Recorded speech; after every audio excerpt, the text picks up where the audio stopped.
Daí, pessoal, nesta aula aqui nós vamos falar de transistores. Essa aula é a aula 4 da nossa disciplina de eletrônica. Existem diversos outros tipos de transistores.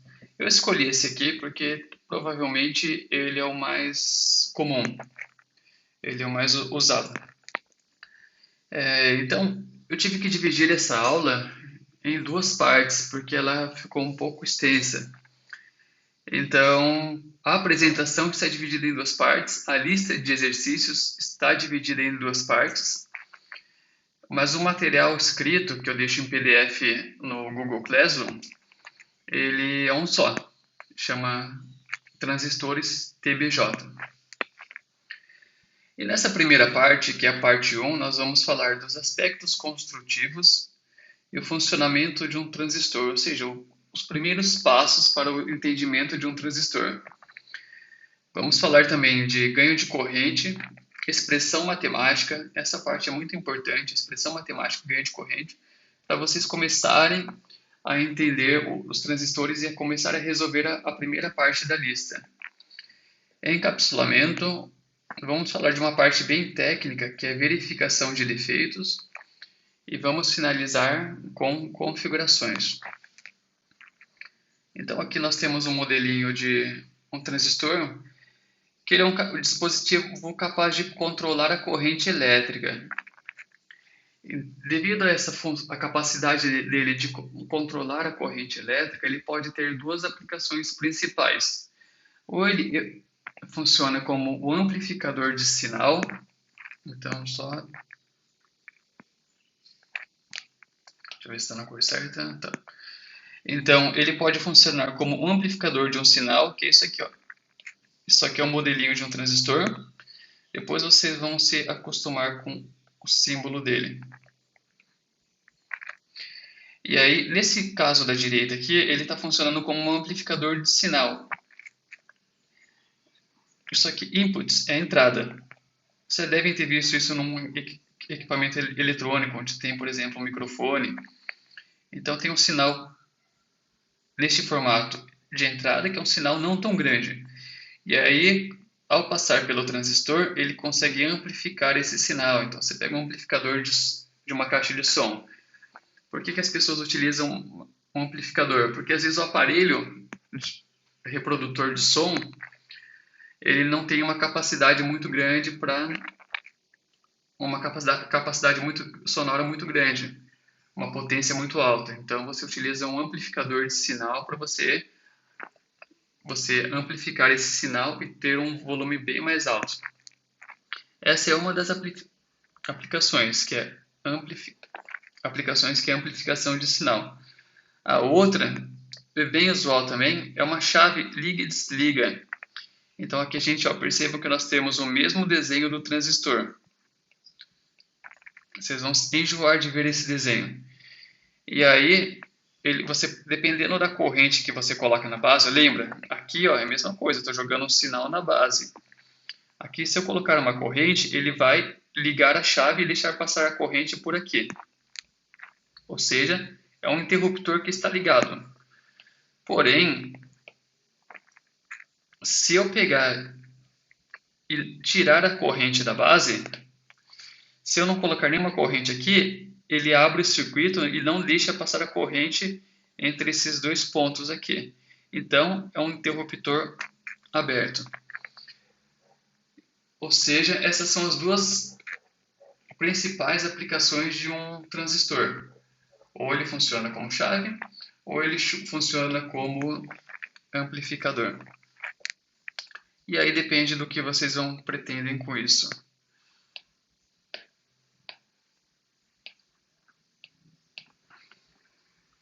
Perfeito. Então, aspectos construtivos. Do que é feito um transistor? Vocês vão ver recorrentemente chamando o transistor de NPN ou PNP. E vocês já devem ter visto isso em diodo, se vocês se lembrarem. O diodo ele é formado por dois tipos de materiais. O material positivo, dopado positivamente, que é o material P, e o material dopado negativamente, que é o material N.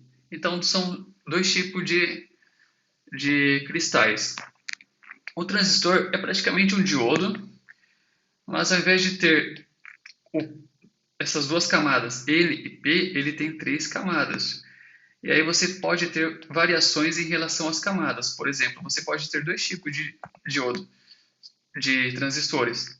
Você pode ter um transistor que tem uma camada N nas extremidades e P no meio.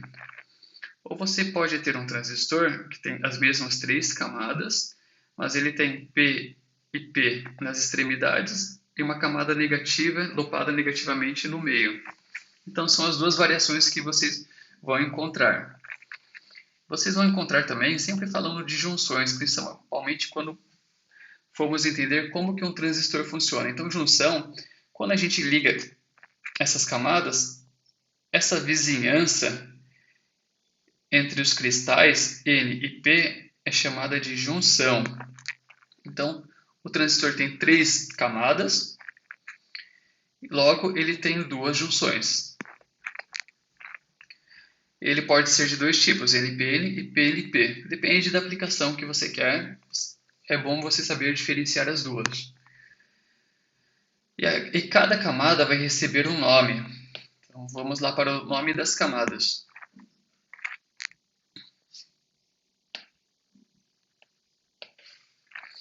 Então, nós vamos ter uma camada sendo o coletor.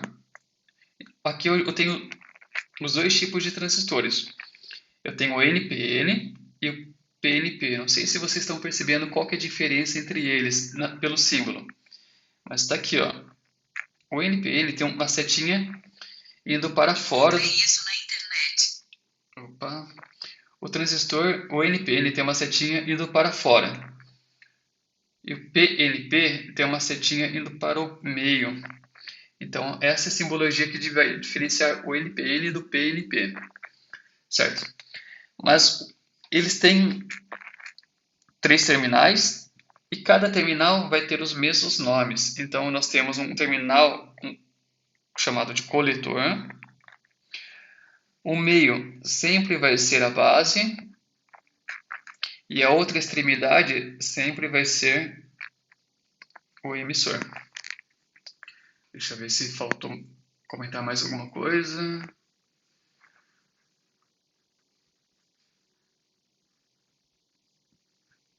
Por enquanto não. Então nós vamos agora para o funcionamento do transistor, que é uma das partes mais importantes.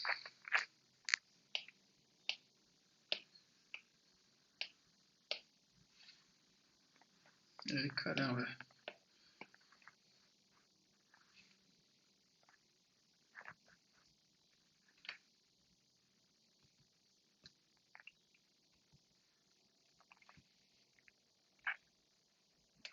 Travou aqui, vou ter que abrir de novo, hein?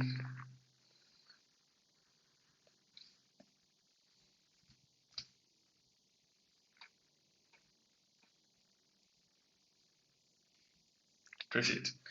Funcionamento do transistor. Eu coloquei aqui o NPN e o PNP para vocês terem uma ideia. E aí, para ficar mais fácil o nosso entendimento, eu quero que vocês visualizem o funcionamento do transistor como sendo dois diodos. Então, no NPN, nós temos um diodo apontado para fora, dois diodos apontados para fora e da base apontados para fora. E no PNP, nós temos dois diodos apontados para o meio, apontados para a base. Então, aqui tem a simbologia e aqui a equivalência deles como sendo dois diodos. Isso vai nos ajudar a entender como que ele funciona. Mesmo caso no tipo PNP. Temos a simbologia e qual que é a equivalência entre eles. Ok? Eu fiz um desenho aqui que vai ser bem interessante para a gente entender como que ele vai funcionar. Lembre-se, tá? Não se esqueçam que dos nomes coletor, base no meio e emissor. coletor, base e emissor. Não quero que vocês se esqueçam disso. Então eu fiz esse desenho aqui, que vai explicar para a gente como ele funciona. Então eu peguei o exemplo do transistor NPN, mas poderia ser o PNP ou PLP, que daria na mesma. Então eu tive que escolher um, eu escolhi o que é mais utilizado, que é o NPN. Só um detalhe que eu não comentei. O que é o TBJ? Esse transistor que eu escolhi para explicar para vocês. Ele é o transistor bipolar de junção. Então lembra ali atrás que eu falei que esses transistores eles têm duas junções? Então é o TBJ, transistor bipolar de junção, que ele tem duas junções. Perfeito. Então vamos olhar aqui. Primeiro, eu tenho os três cristais separados, N, P, N. O primeiro cristal, geralmente eles são de silício, tá? Então o silício ele não tem nem cargas positivas nem cargas negativas nele. Eles são neutros, porque a mesma quantidade de elétrons eles têm de prótons. Então, cargas negativas e cargas positivas se anulam, ele fica neutro.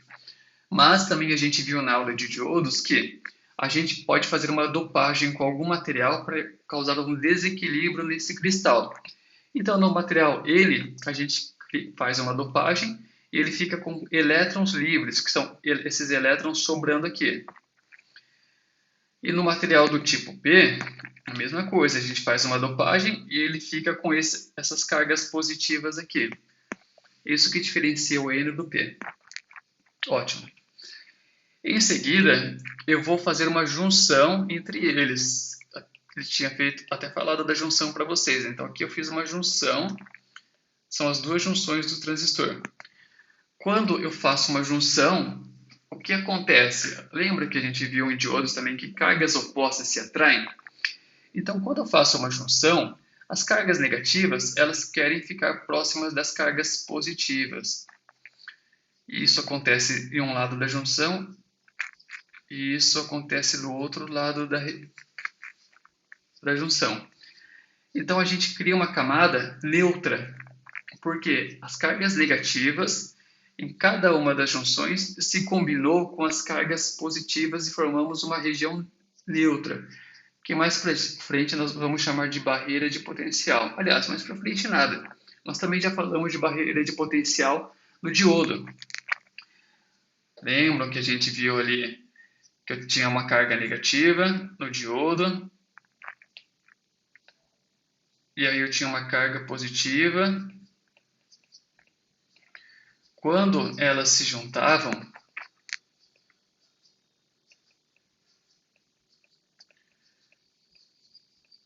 o desenho está feio, tá? Mas quando elas se juntavam, a gente criava aqui uma barreira formada pela junção da carga negativa com a carga positiva. Essa barreira é a barreira de potencial. Mesmo que a gente jogasse uma corrente aqui, o elétron querendo ir para o lado positivo, uma corrente aqui, não é qualquer valor de corrente que conseguia passar para o outro lado. Por quê? Porque tinha uma barreira atrapalhando. Então, a corrente, eu tinha que aplicar uma tensão, uma diferença de potencial entre os terminais, suficiente para romper essa barreira de potencial e a corrente passar de um lado para o outro. Porque essa carga que está aqui no meio, ela não quer sair daqui, porque ela é neutra. Ela já atingiu o equilíbrio, para ela está ótimo. E geralmente no diodo de silício eu tenho que aplicar uma tensão maior do que 0,7 volts para que ela comece a fluir de um lado para o outro. Se for um diodo de germânio, 0,3 volts, tá? Então, só fazendo uma revisãozinha quando a gente trabalhou com diodos.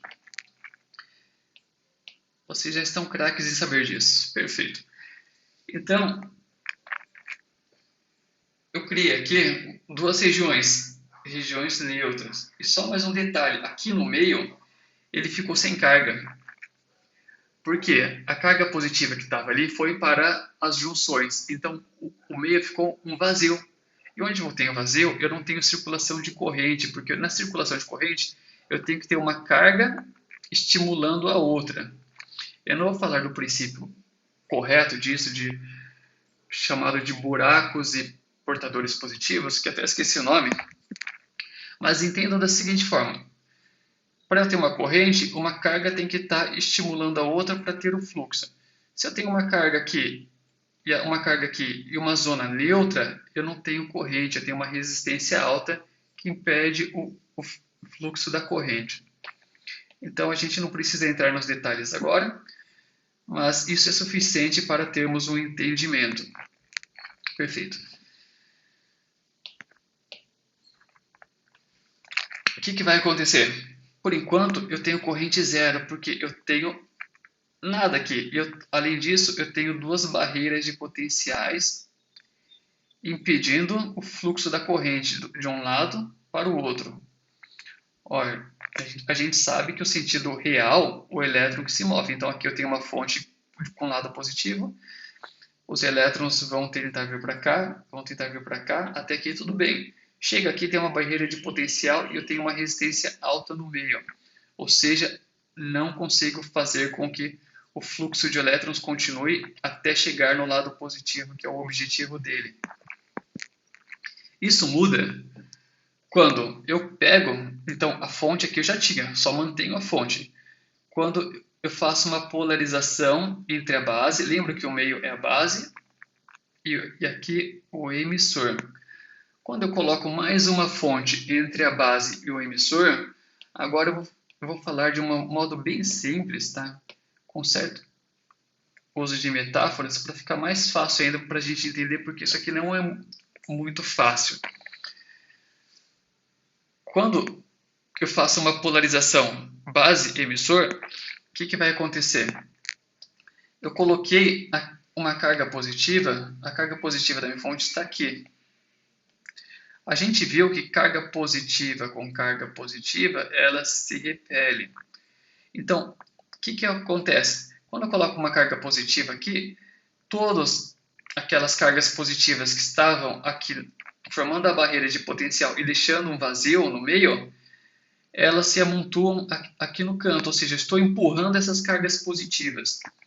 Quando eu empurro essas cargas positivas, ela abre espaço e começa a ser invadida por elétrons. E agora eu tenho sim um fluxo ordenado de elétrons que querem sair do lado negativo da fonte, elas estão sendo repelidas pelo lado negativo, estão sendo atraídas pelo lado positivo da fonte. Perceberam como funciona? Então é por isso que eu digo que o transistor ele pode ser usado como uma chave. Por quê? Porque enquanto eu não tinha nenhum estímulo aqui, não passava corrente, o interruptor estava desligado. Quando eu criei um estímulo aqui, coloquei uma fonte, ele permitiu passar a corrente de um lado para o outro, ou seja, ele ligou o circuito. Então aqui eu tenho um interruptor e aqui eu tenho um circuito onde passa ou não a corrente. É um interruptor e uma lâmpada, por exemplo. É difícil, mas com jeitinho a gente consegue imaginar como que o transistor funciona. Perfeito, vamos ver mais adiante. Vamos ver agora por que o transistor pode ser utilizado como amplificador. Porque a gente já viu como que ele funciona, como uma chave liga e desliga. Mas por que eu falo que ele pode ser um amplificador? Então, porque ele dá um ganho de corrente. E acostume-se com esse símbolo beta aqui, tá? O transistor, ele sempre tem esse símbolo beta que significa quanto que ele consegue amplificar a saída, ou seja, quanto que ele aumenta a corrente na saída. Pense num amplificador de som. Então, sempre vocês vão ver o transistor, e se vocês procurarem o modelo deles, ele vai ter o beta igual a 200, ou seja, ele aumenta 200 vezes, 100, 150. É um ganho significativo. Ok. Por que ele é um transistor? Ele fornece um ganho de corrente. Então, vou fazer uma analogia aqui com uma torneira. Pense no caso de uma torneira. Numa torneira, eu tenho aqui o emissor, de onde vem a água querendo passar pela torneira e fluir até o coletor, que é a saída da água aqui da torneira. Só que tudo depende da base. Se a base fechar a torneira, não vai passar água. Se a base abrir a torneira, vai passar água. E a base ela consegue modular a quantidade de água que passa. Ela pode, com um pequeno estímulo, passar pouquinho água. Se aumentar um pouquinho mais, passar bastante água, tá? Então ela faz uma modulação. Então a quantidade de água depende da base. Ok, vamos ver o nosso caso aqui. Aqui eu tenho o nosso modelinho. Estamos aqui, tá, pessoal? Aqui eu tenho o nosso modelo do transistor. Então, aqui eu tenho o emissor, que é isso aqui. Aqui eu tenho o coletor. Só que lembre-se que ele está invertido. Por quê? Geralmente a gente fala que a corrente é nesse sentido, igual está da torneira ali, do emissor para o coletor. Só que a gente sabe que na verdade quem se move é carga negativa. Então, eu estou mostrando o que acontece realmente. Então, vou falar. O sentido da corrente é para cá, mas quem está se movendo são os elétrons. Então, o elétron é no sentido contrário. Percebam o seguinte. Então, eu tenho aqui e eu coloquei uma polarização na base coletor. Se eu eu tenho um monte, e percebam, eu tenho um monte de elétrons aqui querendo passar para o outro lado. Muitos elétrons, por quê? Desculpa, eu coloquei até errado agora. Vamos apagar. Sentido correto, né? Eu tenho muitos elétrons vindo para cá querendo passar para o outro lado. E aqui eu realmente coloquei o sentido correto dos elétrons, tá? Mas aí quando você for ver o sentido convencional, lembre-se que no sentido convencional, quem se move é carga positiva. Então, seria nesse sentido aqui. Perfeito. Feito esse parênteses, vamos lá. Só deixa eu limpar aqui para não ficar muito poluído para a gente. Ótimo. Então, perfeito. Aqui eu tenho muitos elétrons querendo sair desse lado e indo por outros. Por quê? Eu tenho dois motivos. Aqui eu tenho um polo negativo da fonte e negativo. Com negativo se repele. Então, esse polo está repelindo os elétrons para longe dele. E do outro lado tem um polo positivo. Cargas opostas se atraem. Então, eu tenho cargas negativas querendo ir para o lado positivo. Eu tenho fluxo de corrente? Os elétrons estão indo? Não. Não necessariamente, porque depende de como que está a torneira. Se a torneira estiver fechada, não vai passar os elétrons. Se a torneira estiver aberta, irão passar os elétrons. Então, aqui, eu vou jogar uma corrente. Aqui eu tenho um estímulo, que é o polo positivo. Se eu aumentar esse estímulo aqui, se eu aumentar a carga positiva, ela vai para o canto e vai permitir a passagem de corrente. Se eu diminuir esse estímulo da fonte aqui, ou até interromper isso aqui, a carga positiva vai para os cantos, forma a barreira de potencial nos cantos e impede que os elétrons fluam de um lado para o outro. Então, quem manda aqui vai ser a base que manda. A questão é a seguinte, que para a base criar esse estímulo aqui de abre e fecha, ela precisa de uma corrente chamada corrente de base. E essa corrente de base ela é muito pequena. Ela é na ordem de microamperes. Então, com uma variação pequena na torneira, eu permito a passagem de uma corrente grande entre o coletor e emissor. Por isso que eu falo que o transistor ele dá um ganho de corrente com uma corrente pequena, aqui pequenininha, eu crio um fluxo grande aqui, ou seja, eu consigo amplificar o meu sinal. Ficou claro? E aí, O símbolo da amplificação é o beta, vocês vão encontrar o beta ou o HFE. E a relação é a corrente do coletor sobre a corrente da base. Lembrando que a corrente do coletor é sempre muito grande. E a corrente da base ela é pequena, ou seja, sempre vai dar um valor maior do que 1. 100, 200, 300. É isso que por isso que eu falo que ele é um amplificador de sinal. Uma corrente baixa gera uma saída alta de corrente. Eu posso também mudar essa equação, né?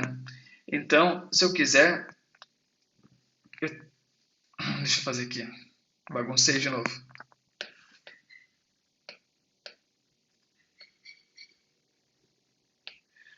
Eu posso manipular essa equação. Então, eu tinha ali, o beta é a corrente do coletor sobre a corrente da base.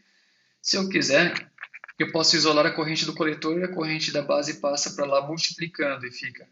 A corrente do coletor é beta vezes a corrente da base. Então, se o beta do transistor for 200, se ele tiver uma capacidade de amplificar em 200 vezes, eu pego a corrente da minha base, multiplico por 200, vai ser a corrente que vai sair do meu transistor, que vai para a minha caixa de som, por exemplo. Então, do meu aparelho de som, que ele é fraquinho, tem uma baixa potência, é a corrente da base. Eu preciso de uma corrente pequenininha, mas a minha caixa de som é potente, ela amplifica 200 vezes. Então, a saída vai ser 200 vezes a corrente do meu aparelho de som. Então, perfeito, galera. Vamos falar agora das expressões matemáticas do transistor. Essa parte é particularmente muito importante para nós daqui em diante. Para que a gente consiga estudar e desenvolver as expressões matemáticas, que é o que eu vou fazer aqui, a gente vai ter que relembrar alguns conceitos de circuitos, beleza? Circuitos que vocês adoram. Então, tá. Nós vamos utilizar duas ferramentas fundamentais dentro de circuitos, que são elas, deixa eu... Opa!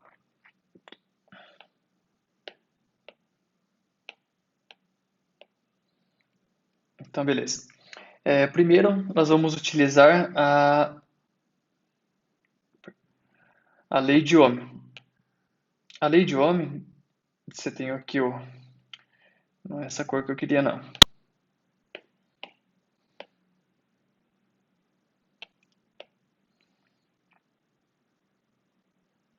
A lei de Ohm a gente tem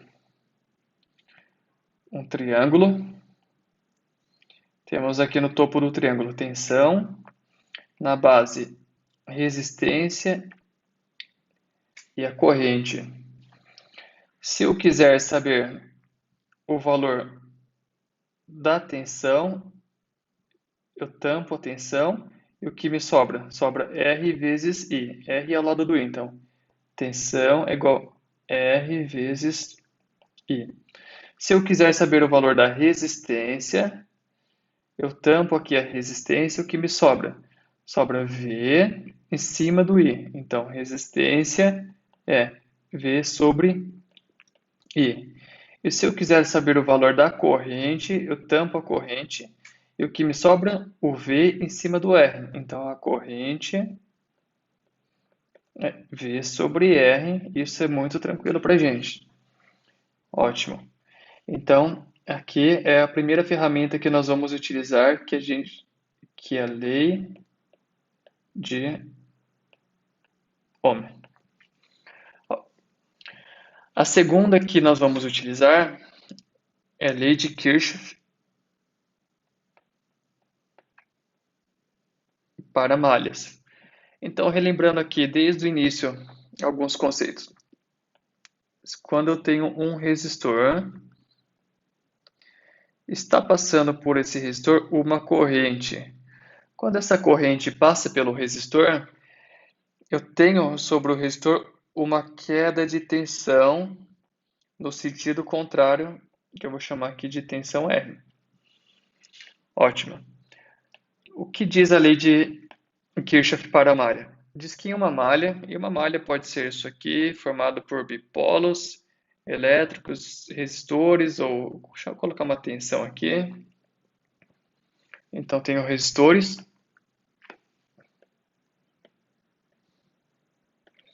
Vou desenhar melhor. Vou desenhar aqui, eu tenho uma malha, uma tensão, um resistor aqui e um resistor aqui. Beleza. Mas só isso é um formato de uma malha? Não, uma malha pode ser um triângulo ou pode ser qualquer outro formato aqui. Isso aqui também é uma malha. Beleza. Desde que formado por bipolos ou condutores. Ótimo. A lei de Kirchhoff diz o seguinte: na lei de Kirchhoff só irão entrar valores de tensão, só tensão. Então eu tenho que fazer o seguinte: eu tenho que definir o sentido da corrente. Então aqui eu só tenho uma fonte, então está muito fácil definir o sentido da corrente. Tá para cá. E aí eu vou colocando todas as tensões que eu tenho. Eu tenho a tensão da fonte e a orientação aqui da fonte é essa aqui, ó, do menos para o mais. Quando essa corrente passa por esse resistor em cima, ele vai criar uma queda de tensão que eu vou chamar de V1. Aí a corrente continua, passa pelo resistor lateral, na vertical. Então tem uma queda de tensão, que é uma tensão no sentido contrário, chamado de V2. E aí ele continua, passa pelo resistor ali embaixo e gera uma queda de tensão, ou seja, uma tensão no sentido contrário da corrente, chamado de V3. Ótimo. Tá, então eu tenho tensões em uma malha, neste caso. A lei de Kirchhoff fala que a somatória entre tensões em uma malha é igual a zero. E aí eu vou recorrer a outro recurso. Então, assim, percebam que existem tensões em um sentido e tem outras tensões no sentido contrário. Eu vou adotar que as tensões que estão no sentido horário, elas são positivas. Isso eu estou definindo, tá? Vocês podem escolher o contrário. Então, se as tensões que estiverem no sentido horário são positivas, as que estiverem no sentido horário são negativas. Então, eu vou colocar aqui, ó, as que estão no sentido, imagina um relógio e essa seta está fazendo o sentido do relógio. Então, é um sentido positivo. E o que estiver contrário a isso, ou seja, o ponteiro girando ao contrário do relógio, vai ser negativo. Vamos olhar para a tensão aqui da fonte. Percebam que a tensão aqui da fonte, se isso aqui, essa malha, for um relógio quadrado, perceba que a tensão da fonte ela está fazendo esse sentido aqui, ó, que é o sentido convencional do relógio. Então, eu digo que a tensão da fonte é positiva. E aí, a tensão de V1 está no sentido contrário, ou seja, é como se o ponteiro do relógio quadrado, no caso, estivesse girando ao contrário. Então, V1 é negativo. V2 também está ao contrário, então também é negativo. E V3 também está ao contrário, portanto V3 é negativo. E Kirchhoff fala que a somatória de todas as tensões nessa malha é zero. Nenhum problema em relação a isso, ok? Então estamos prontos para trabalharmos aqui com as expressões matemáticas do transistor. Vejam que são duas ferramentas simples que vocês já conheciam. Talvez não usando essa metodologia, mas o fundamento é o mesmo. Tá, então vamos para a primeira tensão aqui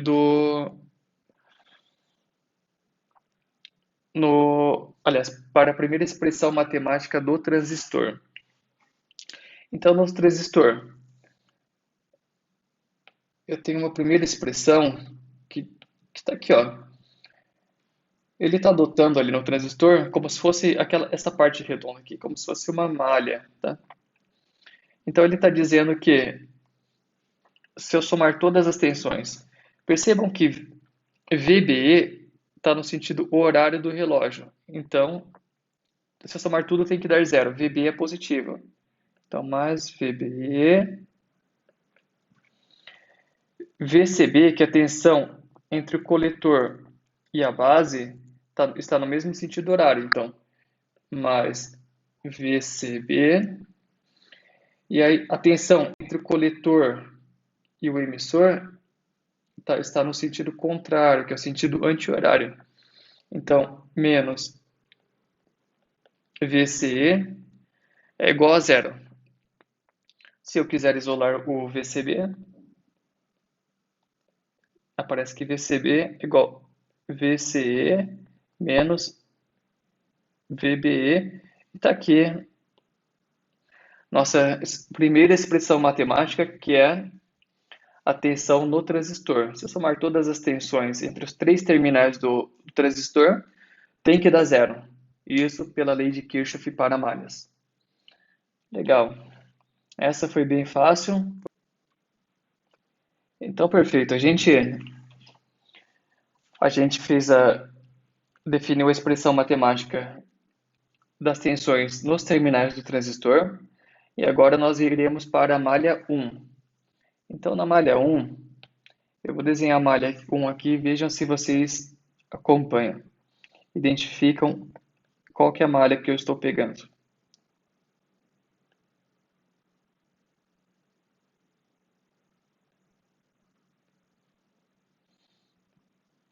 Tenho uma fonte. Como eu falei para vocês, o transistor nada mais é do que a junção de dois diodos. Então, se eu pegar entre esse ponto aqui, ó, eu tenho um diodo. Tem até o símbolozinho ali do diodo. Então, eu desenhei apenas, como eu estou pegando a malha só entre a base e o coletor, eu desenhei só, desculpa, entre a base e o emissor, eu desenhei só o diodo de baixo. Aqui eu tenho uma resistência chamada de RB. Aqui eu tenho uma tensão chamada de tensão da base, VBB. Como isso é uma fonte de tensão, eu vou ter uma corrente saindo dessa fonte de tensão que eu chamo de corrente da base. Toda vez que essa corrente passa por um resistor, eu vou ter uma queda de tensão, ou seja, uma tensão no sentido contrário. Essa queda de tensão eu vou chamar de VRB. E aí, pela lei de Ohm, o que é o VRB? Tensão é resistência vezes corrente. Então, VRB é a resistência da base, que é resistência vezes a corrente, que é IB. Só isso que eu tenho de tensão na minha malha? Não. Quando essa corrente ela passou por RB, teve essa queda de tensão, e ela continua e passa por um diodo diretamente polarizado. Qual que é o valor da tensão do diodo? Pode ser 0,7 ou 0,3. Como eu não sei do que é feito o diodo, se ele é de germânio ou silício, eu vou colocar a tensão VBE. E aí pronto. Agora vou apagar isso aqui porque na lei de Kirchhoff para malha só me interessam os valores de tensões. E agora eu vou montar a equação. A lei de Kirchhoff para malha diz que a somatória de tensões em uma malha é igual a zero. Então vou somar todas as tensões, considerando que se uma tensão estiver nesse sentido, ela vai ser positiva, e se ela estiver no sentido contrário, ela vai ser negativa. Então, VBB, ela está no sentido, se isso aí for um relógio quadrado, nem quadrado é, um relógio diferentão, o VBB estiver nesse movimento, percebam que ele está no sentido horário. Portanto, o VBB é positivo. Então, eu vou fazer aqui, ó, mais VBB. O VRB, que é uma queda de tensão, está no sentido contrário, que é negativo. Menos VRB. E o VBE também está no sentido contrário, então é negativo. Menos VBE igual a zero. Ótimo, que é o que estava definido aqui. O que é o VRB? A gente já definiu isso aí, né? A tensão no resistor da base, tensão é resistência vezes corrente. Que resistência? A resistência é chamada de RB. E que corrente? É a corrente chamada de IB. Ótimo. Então, se eu quiser substituir isso aqui por isso aqui, eu posso, porque são iguais. Então, eu vou substituir. Fica aqui VBB menos. Ao invés de colocar VRB, eu vou colocar o que é igual a o VRB, que é o RB vezes IB. Ou seja, peguei isso aqui. E o resto continua igual, menos VBE é igual a zero. Pronto. Se eu quiser isolar o IB, então fica aqui IB. Vou fazer passo a passo, então. Eu passo para lá. Fica VBB menos VBE é igual. Tudo isso aqui eu passo para o outro lado da igualdade, então ele fica positivo.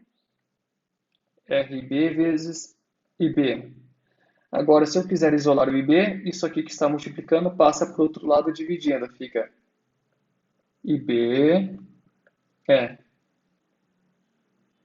VBB menos VBE divididos por RB, que é essa equação. Tá? Então veja que não é um bicho de sete cabeças. Utilizamos apenas duas das ferramentas que a gente conhecia em circuitos e deduzimos essa fórmula sem nenhum problema. Próximo passo. Vamos ver então a malha 2. A gente já calculou a tensão nessa malha aqui, e a gente já calculou a tensão nessa malha aqui. Ficou faltando o quê? Essa malha. Então vamos lá. Vamos desenhar a malha. Tem uma resistência, tem uma tensão, uma fonte. É bom a gente até para relembrar os conteúdos de circuitos. Tenho aqui os dois terminais, coletor e emissor do transistor, e aqui é o comum entre eles. Perfeito. Vou colocar em azul tudo que for tensão. Então eu tenho uma tensão aqui, chamada de tensão do coletor, VCC. Aqui eu tenho em cima, eu tenho uma resistência chamada de RC. E outra coisa, como eu tenho uma fonte nesse circuito, eu tenho uma corrente saindo dessa fonte, que é a corrente do coletor. Toda vez que essa corrente passa pelo resistor, cria uma queda de tensão. Então, vou colocar a tensão em azul. E essa tensão vou chamar de VRC, tensão do resistor do coletor. O que é essa tensão?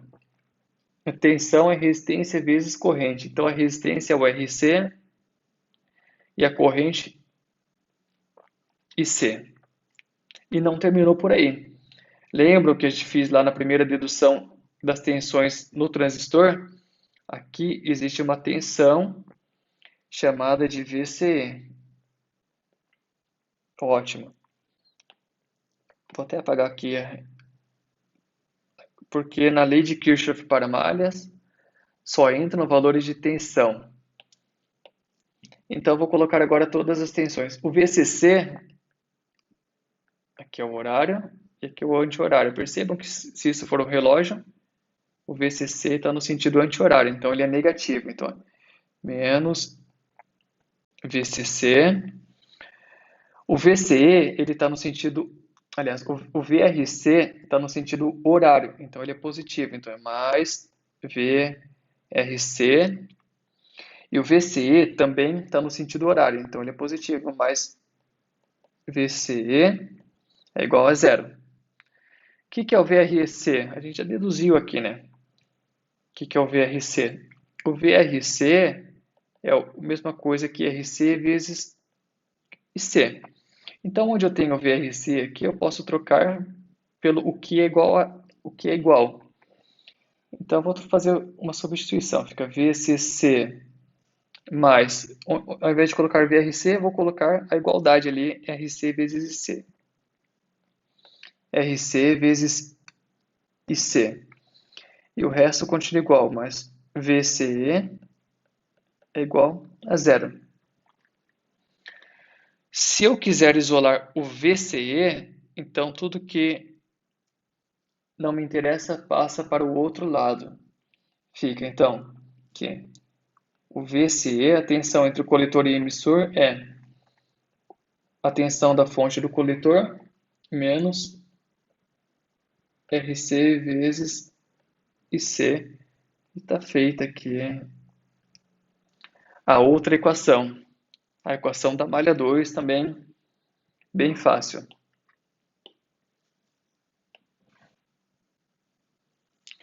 Bom, sobre essa parte, pessoal, eu vou pedir que vocês decorem? Não, eu não gosto que vocês decorem. Vocês precisam saber as ferramentas, lei de Ohm, lei de Kirchhoff. Se vocês sabem isso, durante o exercício, vocês podem deduzir na hora, ali, sem nenhum problema, vejam que é muito fácil. Se não, eu posso deixar na lista para vocês um gabarito. Eu não sei se eu vou fazer isso, mas posso fazer. Mas o que eu gostaria muito mesmo é que vocês conseguissem deduzir sem decorar nada. Não ocupem a cabeça de vocês com essas equações. Ocupem com as ferramentas fundamentais de circuitos. Lei de Ohm, lei de Kirchhoff para malhas, lei de Kirchhoff para nós, etc. Potência, essas são as fundamentais. As outras a gente consegue deduzir sem nenhum problema. Tá. Vamos falar de encapsulamento. Então, o transistor, ele pode vir em vários encapsulamentos, tá? E o tipo de encapsulamento depende da sua potência. Então, a gente pode encontrar esse encapsulamento que é muito comum, tá? Que é um encapsulamento para transistores de baixa potência. Aqui a gente tem o transistor no meio, um transistor para média potência. Então aqui geralmente vocês encontram aletas de alumínio que servem para resfriar. Então você tem aqui uma pasta térmica para aumentar o contato com o alumínio e essas aletas servem para resfriar o transistor. E esse aqui é o modelo de transistor para alta potência. Lembrando que, perceba que aqui ele só tem dois terminais, porque o coletor é todo encapsulamento. Então, emissor, base e todo o resto é o coletor. Como que vocês vão saber que tipo de transistor você tem ali? Vocês vão olhar, vai ter uma numeração nele. Vai ter uma numeração escrita aqui, uma numeração escrita aqui, escrita aqui. Vocês aí olham o datasheet e no datasheet vai dizer que tipo de transistor é. Outra parte agora que é muito importante, hein? Vamos supor que você pegue ali um circuito que está com defeito. Ao invés de sair trocando todos os componentes, vocês podem fazer o teste dos transistores. Como que eu faço? Utilizando o multímetro. Utilizando o multímetro naquela função de medir a resistência ou naquela função de teste, onde ele apita, sabe? A mesma função que vocês utilizam para testar o diodo. E aí a ideia é igual do diodo também. Se eu pensar que o transistor são dois diodos, então aqui é o NPN, então tem um diodo para cá e um diodo para cá. Se eu colocar a ponta de prova positiva aqui, então lembrando que a corrente sai da ponta de prova positiva e vai em direção à negativa. Vejam que o positivo aqui e aqui o negativo é uma polarização direta, então tem que ter uma resistência baixa, ou seja, o diodo está diretamente polarizado. Em cima também eu tenho o positivo aqui e o negativo aqui, então o diodo vai conduzir. Logo, o multímetro vai medir uma resistência baixa nos dois casos. Se você fizer isso e o multímetro mostrar resistência baixa, significa que o transistor está funcionando perfeitamente. Se algum dos dois estiver mostrando uma resistência alta, aí significa que ele está com defeito. Outra forma, eu posso colocar, lembrando, aqui eu tenho o diodo e aqui eu tenho um diodo. Se eu colocar o positivo aqui e o negativo aqui, perceba que a corrente ela não vai passar pelo diodo, porque é uma polarização reversa. Logo, um bom transistor tem que estar apresentando uma resistência alta para polarização reversa. A mesma coisa acontece se eu colocar a ponta de prova positiva aqui e a negativa aqui na base. É uma polarização reversa. Logo, se o transistor apresentar uma resistência alta, significa que ele está funcionando perfeitamente. E para o PNP? Para o PNP, mesma coisa, só que PNP eu tenho um transistor, um diodo para cá e outro diodo para cá. O que acontece se colocar a ponta de prova positiva aqui e a negativa aqui na base? Ó, eu tenho, a corrente vai passar nesse sentido, que é uma polarização direta. Logo, se o transistor estiver bom, ele tem que apresentar uma resistência baixa para a polarização direta. O mesmo acontece se eu colocar a ponta de prova positiva aqui e a negativa aqui na base. Ele tem que conduzir a corrente através de uma resistência baixa. Se ele não mostrar uma resistência baixa nesse tipo de ligação, significa que ele está com defeito. Se eu inverter as pontas de prova, então aqui eu tenho um diodo, aqui eu tenho outro diodo. Se eu colocar o positivo aqui e o negativo aqui, é uma polarização reversa, logo tem que apresentar uma resistência alta. A mesma coisa se eu colocar a ponta de prova positiva aqui e a negativa aqui, é uma polarização reversa, e aí ele tem que apresentar uma resistência alta. Se ele apresentar uma resistência baixa, significa que ele está com defeito. Simples assim.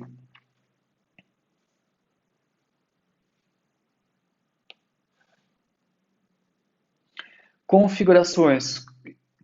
Quais são as formas de configurar, de ligar um transistor? Eu não vou entrar em detalhes, muitos detalhes sobre as configurações, mas quero que vocês saibam que existem três tipos. O primeiro é a base comum. Significa que a base é comum para ligação tanto com o emissor quanto para o coletor, tanto para o NPN quanto para o PNP. Eu posso colocar o emissor em comum, tanto para a base quanto para o coletor. E aí eu vou chamar isso de emissor comum, tanto para o NPN quanto para o PNP. Então, se o emissor for comum para a base e para o coletor, é a ligação emissor comum, essa é a forma mais usada. E se o coletor for comum para os dois? Se o coletor for comum para os dois, aí eu tenho. Não confunda, tá? Esse transistor está diferente dessa ligação. Então aqui o coletor está aqui embaixo, aqui o emissor está aqui embaixo. Então no coletor comum, se ele for comum para os dois, coletor comum. Aqui também o coletor comum em uma ligação PNP. PNP é quando eu tenho o desenho do diodo entrando no transistor. Só um detalhe aqui, ó. Poxa, professor, eu fico confuso sobre o desenho ali. Se tiver um desenho aqui, se isso aqui, ele é PNP ou NPN? Você pode confundir. É uma dica da faculdade, agora que me veio na cabeça, o professor falava assim, essa setinha está penetrando no transistor? Não, então não penetra nele, tá? O outro é o contrário, então aí se coloca que penetra nele. É uma forma aí de vocês decorarem. Com isso, a gente encerra essa primeira parte. Essa primeira parte. Vocês já têm algumas ferramentas, especialmente as expressões matemáticas, para resolver os circuitos da lista. Não se esqueça, então, resumindo, o que eu acho importante aqui?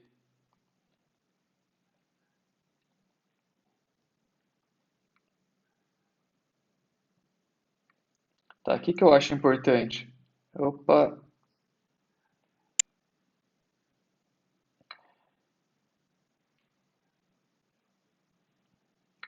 Entender qual que é o modelo de um transistor, como que ele funciona.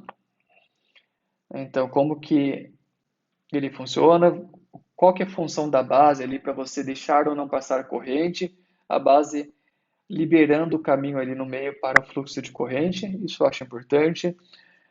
Ganho do transistor, então um modelinho da torneira ali, uma corrente pequena que você coloca na base e deixa passar muita corrente entre o coletor e o emissor. Então, isso aí, estimular o transistor com uma corrente baixa para que passe uma corrente alta, eu chamo isso de amplificação de corrente, que é representado pela letra beta ou pelo HFE. Então, não esquecer disso aí. As expressões matemáticas, isso vocês conseguem deduzir numa boa, utilizando a lei de Ohm e a lei de Kirchhoff para malhas. Não precisam decorar. As expressões matemáticas que vocês vão utilizar bastante na lista. O encapsulamento, mais ou menos, e a verificação de defeitos, como que vocês verificam defeitos em um transistor também é muito importante, tá? E saber apenas que existem três tipos de ligações do transistor: base comum, emissor comum e coletor comum. Não vou entrar muito em detalhes quais as diferenças na prática entre elas, mas a mais utilizada é a configuração de emissor comum. É isso aí, até o próximo vídeo, até a próxima aula, que é a parte 2 de transistores TBJ. TBJ, transistor bipolar de junção. Valeu, pessoal!